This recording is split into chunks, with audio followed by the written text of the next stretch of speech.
Welcome to our Bible study. If you have your Bibles, kindly turn with me to Genesis chapter 34. That's where we've reached. Genesis chapter 34.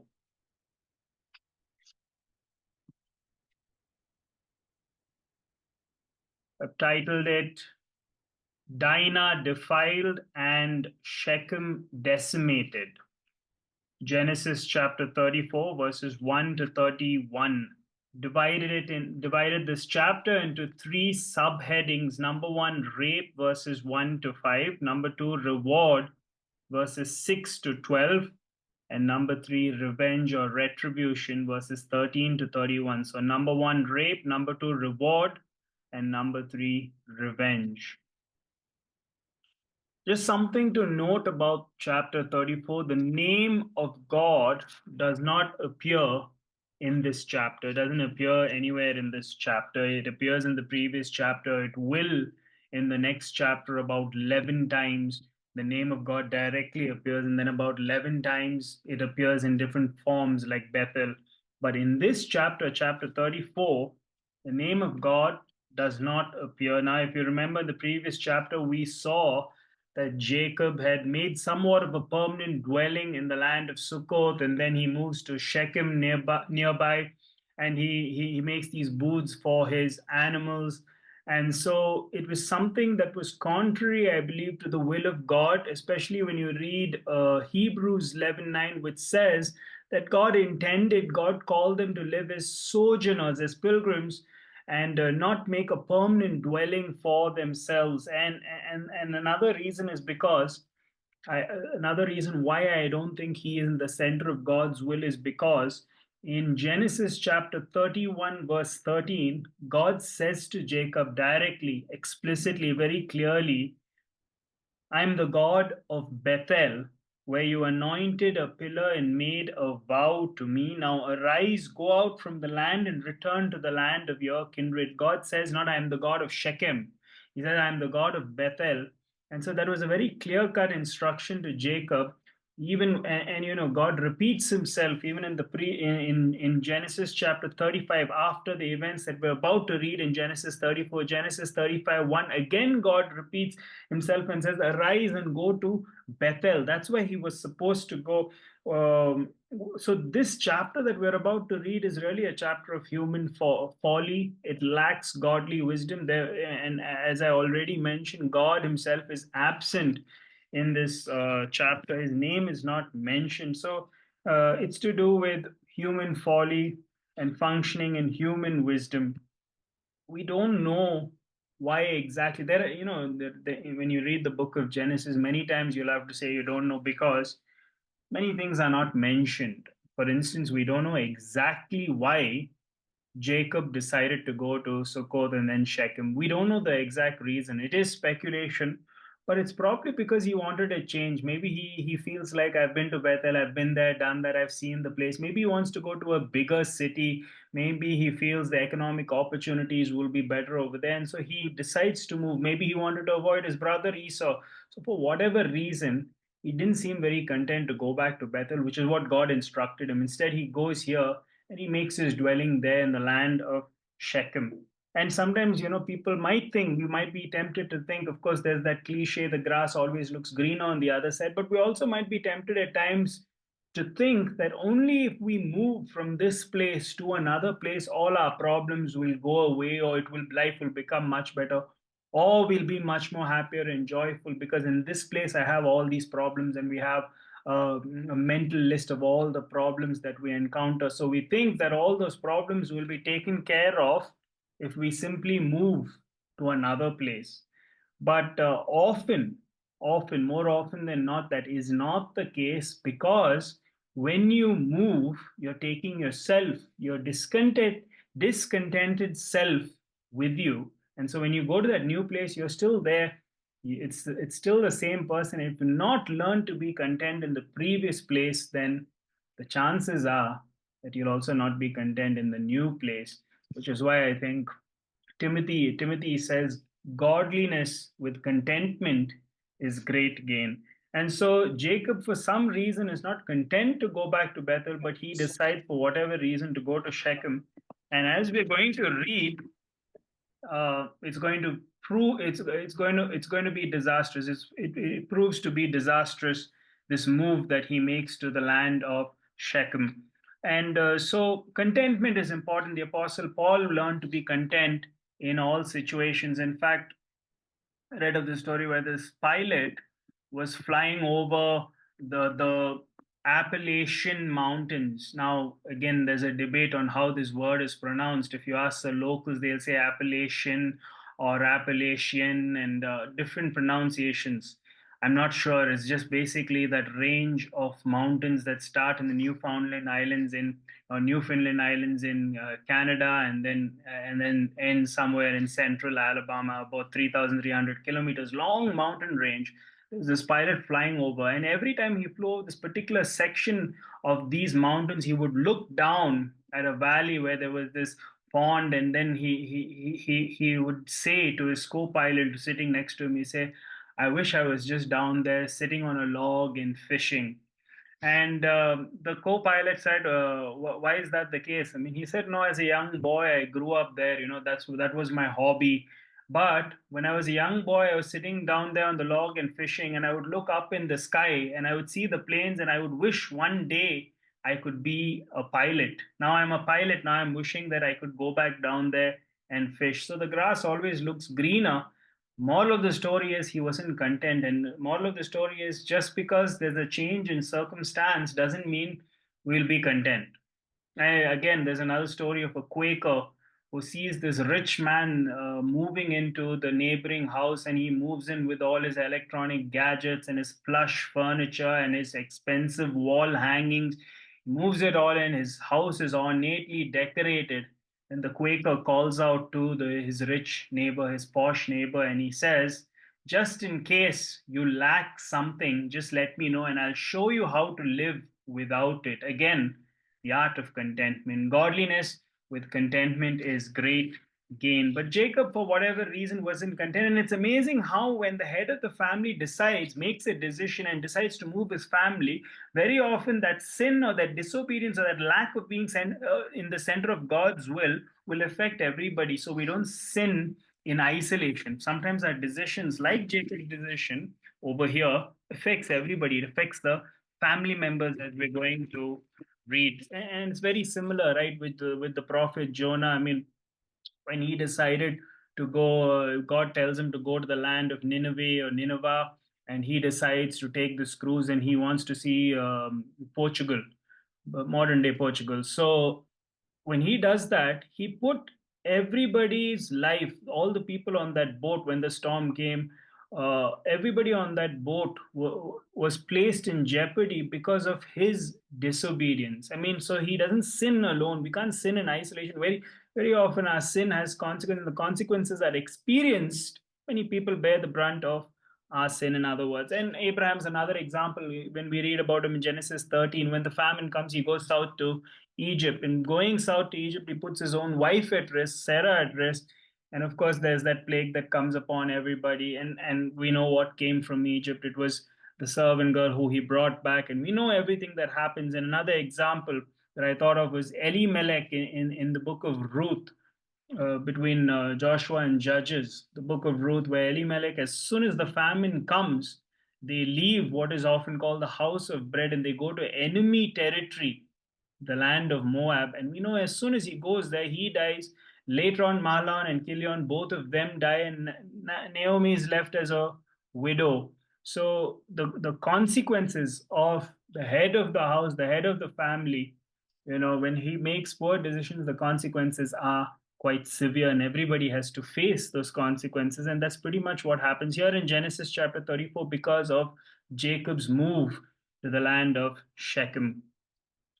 So we read in verse 1.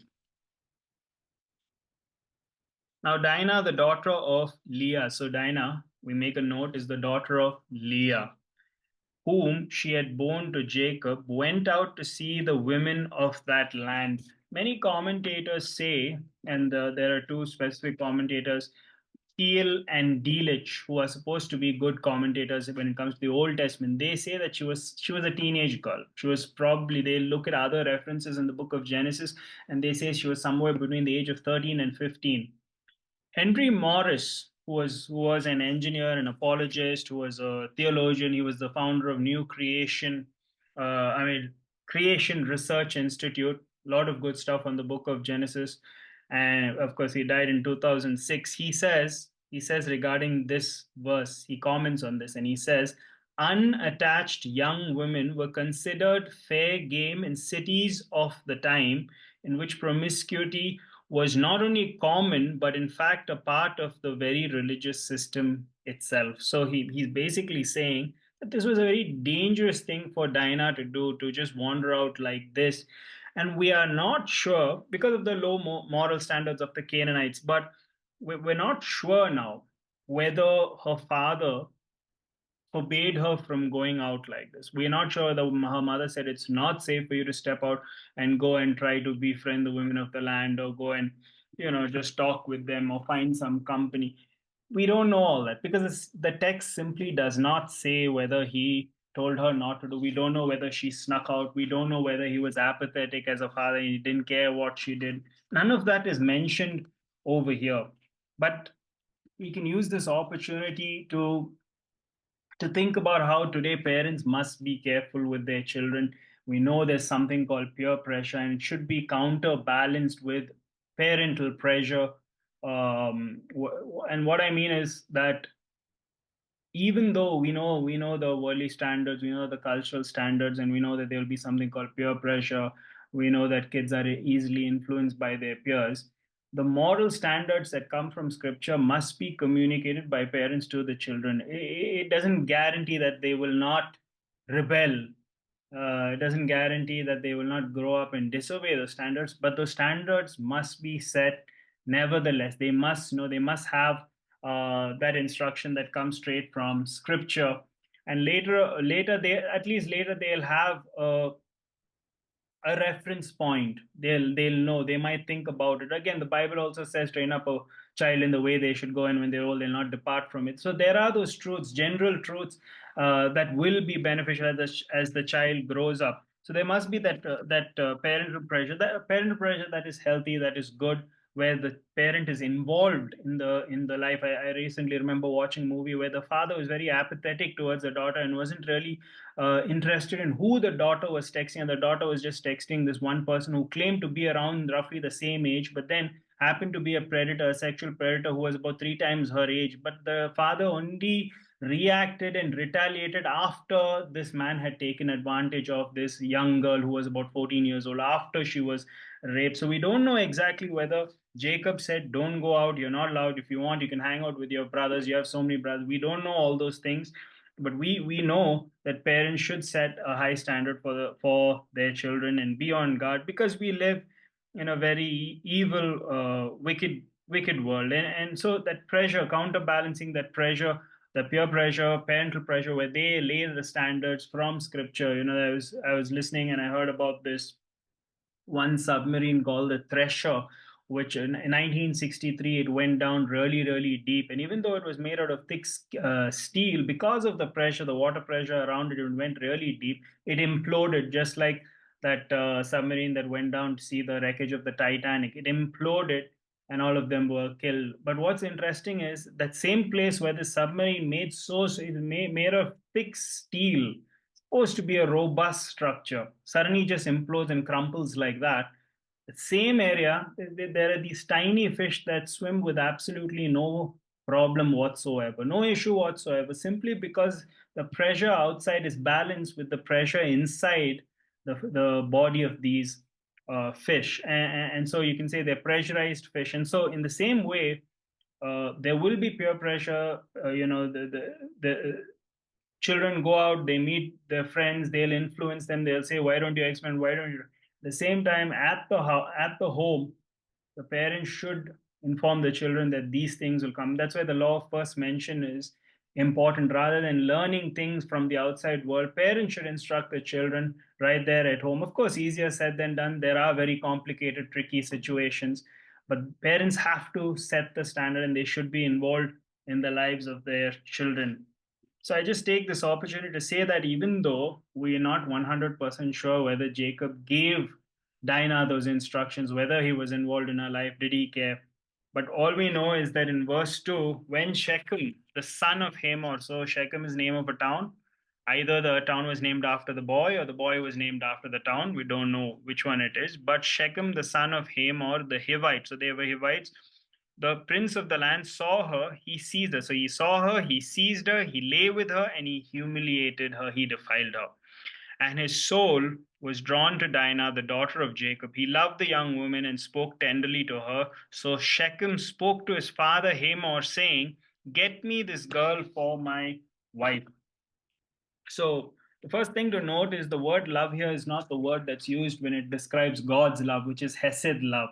It's not an everlasting love. It's used, and I checked, it appears at least in this form about 9 times. And it's usually in relation to men and women, or even a love of a human being towards God. But it's not that godly Hesed love that is often referenced to the everlasting love, that pure love. This is just a love that is, as we read, simply from the context, it's a love that's driven by lust, and he's a petulant kid because he says to his father, get me this girl for my wife. So he's very demanding, and he says, I want this girl.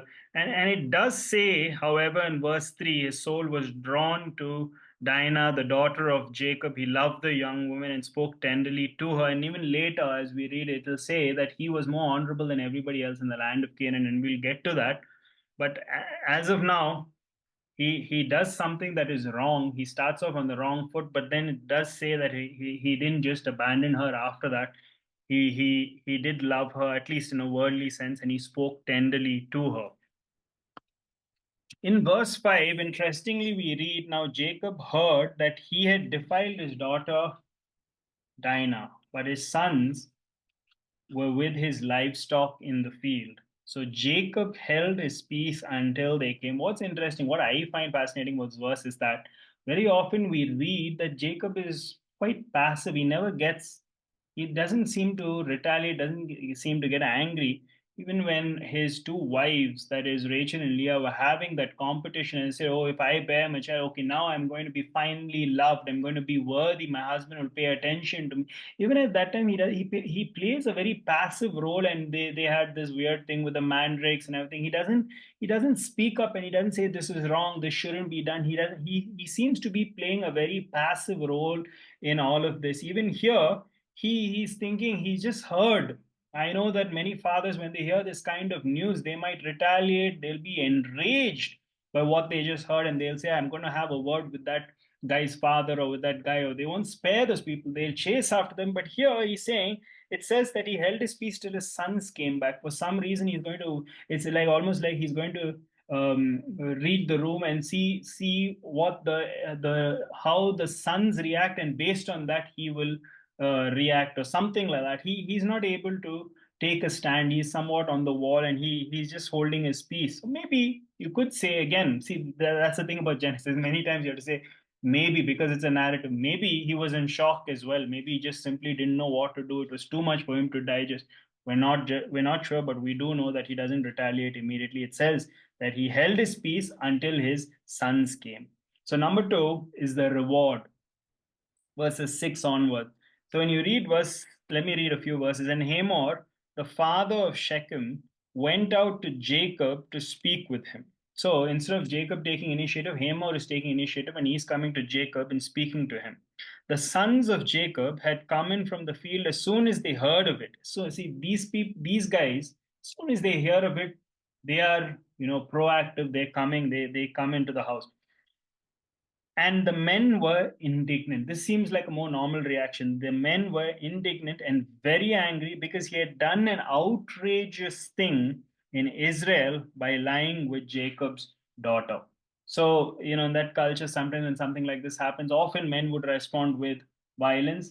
And this is the first mention. If you look at verse 7, this is the first mention of Israel as a nation, as a people group. We're not referring to Israel, that is the name that God gave Jacob. This is referring to this is, again, every time we've seen many words mentioned for the first time in the book of Genesis. This is the first time the word Israel is mentioned, and it refers to the group of people, the covenant people of God.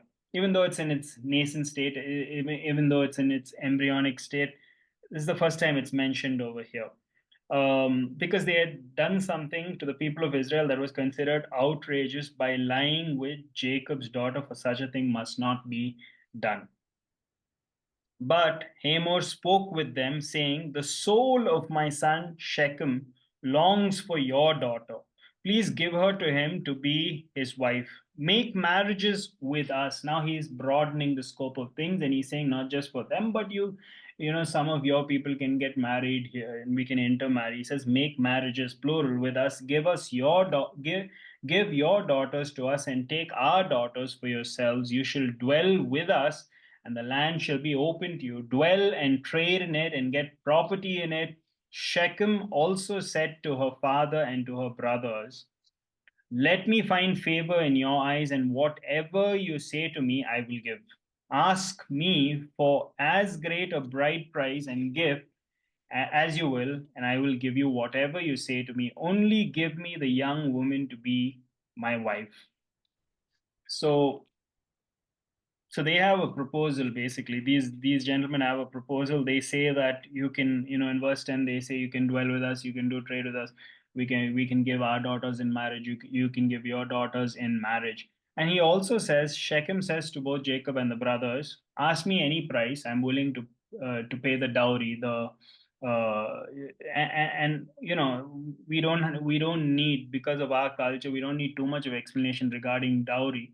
But one thing that may be slightly different is in this culture, the one of the reasons dowry was given when a daughter was given in marriage is because she was also seen as a helping hand in the house.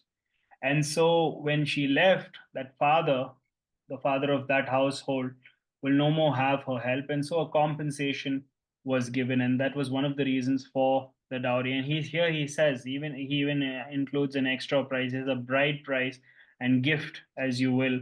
And he's willing to give whatever he asks. Later on in the book of Deuteronomy, God will put a cap on that price, and the price will be 50 shekels for dowry. But here he says, I'll give you whatever you ask.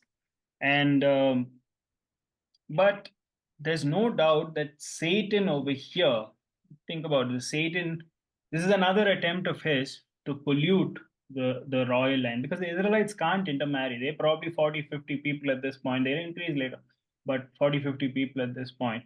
They can't intermarry with the Canaanites, the Hivites. Eventually, they'll just assimilate into Canaanite culture and they'll completely disappear, and there'll be no more covenant people of God. From which line will the Messiah come? This is all Satan's strategy to counteract God's plans and his, that promise that starts off the proto-evangelium in Genesis chapter 3, verse 15, when Adam and Eve first fell, the promise that comes there. So all this is to counteract that. They're not supposed to intermarry, but this is what they suggested. It's like in that culture, it was like after the rape, then they would take responsibility and take accountability and then try to make amends.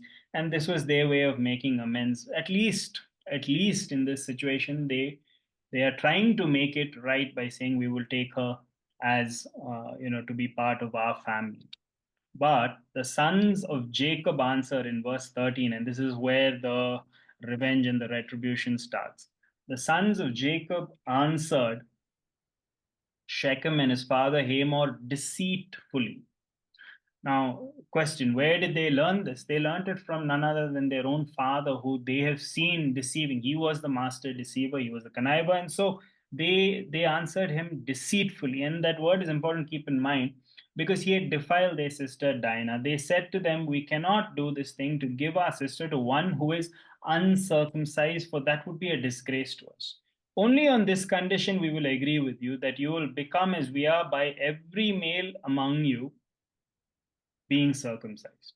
Then we will give our daughters to you, and we will take your daughters to ourselves, and we will dwell with you and become one people. But if you will not listen to us and be circumcised, then we will take our daughter and we will be gone. Now, some commentators, it's just interesting to know that some commentators say that this was just their attempt to kind of proselytize or get more people to be part of the covenant people of God and getting these people circumcised. I don't think that that's a good reason, because the text clearly says that they deceitfully did this. So they had some other ulterior motives. They're looking to deceive. They have revenge on their minds, as we're going to read. So they come up with this plan where they say, we will agree only on one condition: all of you, not just Shechem, not just Hamor, all the men of Shechem have to be circumcised. And it's kind of tragic if you think about it. There are some plus points, there are some negative things. Plus point is, at least the brothers got react. I mean, were indignant. At least they reacted, unlike the very passive father Jacob.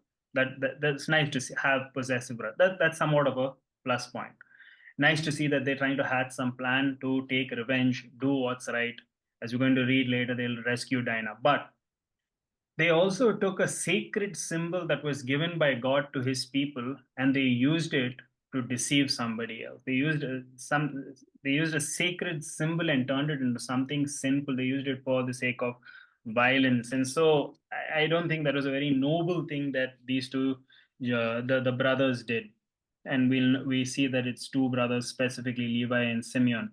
Now when these men heard of the circumcision, when they heard, they wouldn't have immediately been taken aback and saying, "What are you talking about? We've never heard of this," because it was something that was common around those cultures. And they, even though they were not circumcised, obviously, they would have definitely heard about it as they read in their literature, and also some of the neighboring towns and all. Some of those cultures, apart from the Israelites, also practice circumcision, and so it won't be something absolutely foreign to them. And so they immediately understood. They didn't say, "Oh no, we can't do this." So in verse 18 onwards, it says, their words pleased Hamor and Hamor's son Shechem, and the young man did not delay to do such a thing, because he delighted in Jacob's daughter. Now he was the most honored of all his father's house. Again, if you remember, you might be thinking, why does it say this when this guy just raped Dinah? I think it's because, relatively speaking, this pagan guy who lived in a pagan culture, the Canaanite culture, and these people did abominable things. Relatively speaking, he was more honorable than the others, at least after raping her. And again, remember, sometimes the thing is that we read it through our cultural lenses. But back then, if a girl was just going around unattached to anybody, no men around, as Henry Morris says, many people would take advantage, especially in a Canaanite city like Shechem. And so, at least after doing all that, he just doesn't get rid of her, wants to have nothing to do with her. He wants to get married, and he speaks tenderly. So, in that sense, he's a little bit more honorable, even though he's done a disgusting thing. So, that's what I think the Bible means when it says that he was more honorable, because he still wanted to do what was right. And so again, remind, if we get old but they're still wrong, that's also because we sometimes look at it through the lens of our own culture and what would look like. I mean, through any culture, rape is wrong, but over here, as we see, it seems like that was the practice, that was the norm in these very sinful Canaanite cities. And so he's even saying, "I'm willing to pay any price." He wants to attempt to make it right. So Hamor and his son Shechem came to the gate of their city and spoke to the men of their city, saying, "These men are at peace with us. Let them dwell in the land and trade in it, for behold, the land is large enough for them. Let us take their daughters as wives, and let us give them our daughters. Only on this condition will the men agree to dwell with us, to become one people, when every male among us is circumcised as they are circumcised. Will not their livestock, their property, and all their beasts be ours? Only let us agree with them that they dwell with us." And all who went out of the gate of his city listened to Hamor and his son Shechem, and every male was circumcised, all who went out of the gate of the city. Now, if you compare the words in verses 23, where see, the father and son have to sell this idea. I mean, it's very difficult to convince all the men to be circumcised, especially when it's something that is so painful. They probably carried out through just flint knives or a stone. There's this huge risk of infection. How can they convince them? So they say, think about the economic benefit that we will gain if we do this. Just some temporary pain, we'll put ourselves through this uncomfortable procedure so that we gain economically, it'll be beneficial, and we can grow as a community. But verse 23, when you compare to verse 9, it seems that like they twisted a little bit. That they're not also men. They obviously they're not men of integrity. But even now, they put a slightly different spin on it, because if you look at verse 23, it says, "Will not their livestock, their property, and all their beasts be ours?" That's how they're trying to sell it. But if you look at verse 10, few verses earlier, it says, "You shall dwell with us, and the land shall be open to you. Dwell and trade in it, and get property in it." So they're saying one thing, here they're saying a slightly different thing, because they need to convince all these men to be circumcised, because this guy Shechem wants to get married to Dinah. And then we read, this is the final part of this chapter, the actual revenge. Why these two brothers, spoke deceitfully, why they said, "We will give our sister only on one condition." On the third day, verse 25, when they were so, two of the sons of Jacob, Simeon and Levi, Dinah's brothers, took their swords and came against the city while it felt secure, and killed all the males. Either both of them acted independently, or their servants were with them and they're not mentioned here. They killed Hamor. They killed Hamor and his son Shechem with the sword, and took Dinah out of Shechem's house and went away. So that is one good thing that they did, because even though they defiled a right given by God to the people of Israel, they rescue their sister Dinah from the house, and they prevent the pollution of the covenant people of God, where otherwise she would have been forced into a marriage. So they did a good thing by rescuing her out of Shechem's house and went away. The sons of Jacob came upon the slain and plundered the city, because they had defiled their sister. They took their flocks and their herds, their donkeys, and whatever was in the city and in the field, all their wealth, all their little ones, all their wives, and all that was in the houses, they captured and they plundered. They go around pillaging, they go around killing every single male in that place.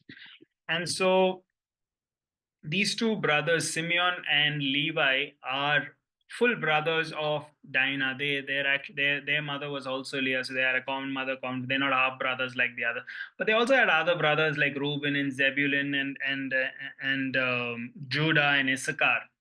They were also the full brothers of Leah, but they somehow a little bit passive in this. Only Simeon and Levi um, take revenge, and we don't know, again it doesn't say exactly why they took revenge, possibly because dad won't do anything. Dad is being passive, he's just holding his peace, he's not retaliating, and so they take the responsibility upon themselves, and they go ahead and they do this. But actually, if you look at Genesis chapter 49, which is right at the end of this book, there are only 50 chapters. Let me read 2 3 verses from Genesis chapter 49. Jacob in Genesis 49 is on his deathbed, and he makes this prophecy, he makes this prediction to all the heads of the 12 tribes, his son. And regarding these two tribes, that Simeon and Levi, he says something in Genesis 49, verses 5 to 8. He says, "Simeon and Levi are brothers. Weapons of violence are their swords. Let my soul come not into their counsel, O my glory, be not joined to their company. For in their anger they killed men," he's referring to this incident, "and in their willfulness they hamstrung oxen. Cursed be their anger, for it is fierce, and their wrath, for it is cruel. I will divide them in Jacob and scatter them in Israel." So they, I was just telling a moment ago, we don't know exactly why, but one of the reasons is, as the text clearly says, they had a problem with anger, and they retaliated, and the retaliation was disproportionate, as we can clearly see over here. And what I find interesting over here is that he says that they will be scattered, and they were. The tribe of Levi was scattered, and neither did they get any land. We know the tribe of Levi go on to become priests for God. They were scattered all over the land. They had no land of their own because God said, I am your inheritance. And that's a great thing. So, it's amazing how God takes this tribe, which we know how he acted here, how Levi acted over here. Of course, in verse 8 it says, Judah, your brothers shall praise you, and we know that the Messiah comes from the tribe of Judah. Jesus comes from the tribe of Judah. He's the Lion of Judah. So Levi, on the other hand, even though they started off like this, in God's grace, He makes them, He chooses them to be priests. And we know even today, each one of us, regardless of our backgrounds and what we've been involved in, we're all a royal priesthood, we're a chosen generation. And so it's interesting to read this in Genesis chapter 49, the prophecy regarding Levi. Um, Later there's in Exodus chapter 20, or I know Exodus chapter 21, there's also something called lex talionis, which is eye for an eye for an eye, the law of retribution, where the justice should be proportionate to the crime. The punishment should fit the crime. And God gives that. Many people are mystified by this and say, how can God talk about lex talionis? How can He say eye for an eye? He did this to put a cap on the revenge. He did this so that the revenge or the retribution or the punishment will fit the crime, because human tendency is to go above. When somebody is offended, go above, and if that guy breaks one tooth, you're going to break all his teeth. He takes out one eye, you make him blind, take out both eyes. That is human tendency to retaliate in a way that is disproportionate, and God in His mercy gave this law so that is eye for an eye. Of course, later on in the New Testament all that changes, but in the Old Testament, this was a law. It was mentioned in Exodus chapter 21, but it comes from this. It probably all started with here, where they retaliated, but it was absolutely disproportionate because of this one guy's sin, where he saw this girl Dinah walking around, wandering around, trying to find the women of that land. He rapes her. Because of that, all the men of Shechem were slaughtered and they were put to death. So it was disproportionate in that sense. And it's a little bit sad how the chapter ends, because when you look at, let me go back to Genesis 34. When you look at Jacob's reaction to all this, everything that's gone down, after they go and they plunder and say they not only murdered them, they also plundered the town. They also took all the women and children from that, just because of this. So it is absolutely disproportionate in that sense. So, but how does Jacob react at the very end? Notice the number of um, times he refers solely to himself. Then Jacob, verse 30, said to Simeon and Levi, you have brought trouble on me by making me stink to the inhabitants of the land, the Canaanites and the Perizzites. My numbers are few, and if they gather themselves against me and attack me, I shall be destroyed, both I and my household. But they said, should he treat our sister like a prostitute? So Jacob over here is still thinking of himself. He doesn't say anything about the rape of Dinah. He doesn't condemn them for taking a holy right or sacred right that God had given them, a symbol, a sign, that the sign of the covenant. He didn't say, why do you take them desecrated and make all these, use it for your own advantage to deceive these people. He doesn't rebuke them for that. He doesn't say anything about how they acted, and their so-called justice was absolutely disproportionate to the crime that was committed. He doesn't rebuke them. The only thing he's worried about is my reputation. He hardly had a reputation, but he says, my reputation, I'm going to sting to the inhabitants. I'm going to become a stench in their nostrils. And he says, my numbers are few. And so all this to say, he is still a work in progress. And the good news is, in the next chapter, some people say that is the first revival in the Bible, where he goes back. Finally, God instructs him again. He says, go back to Bethel. This is not the place where you're supposed to be. This is not the place where you're supposed to make your dwelling. Go back to Bethel, where you made a vow to me. what is often referred to as the house of God. And so that you could say is the first of that. But you still, as I keep saying, right through the study of Jacob and also the other patriarchs like Isaac and Abraham, they're all a work in progress, just like you and me are. And they failed at different points in their life, and God is still gracious. And I end with what one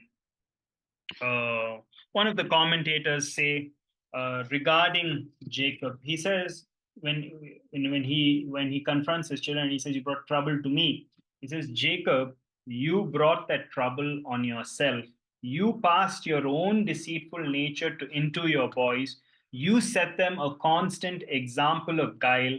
They heard you lie to Esau at Peniel and start northwest after he went southeast. Remember, he said, "Are you coming to Seir?" He said, "I'll see you a little while. I'll come to Seir." But then he ended up going to Sukkot and then to Shechem, where all this happened. They saw your interest. He's saying your son saw your interest in the fat pastures where you pitched your tent in Shechem. You said nothing when Dinah was violated. Talk to God about your own sin before you talk to your boys about their sins.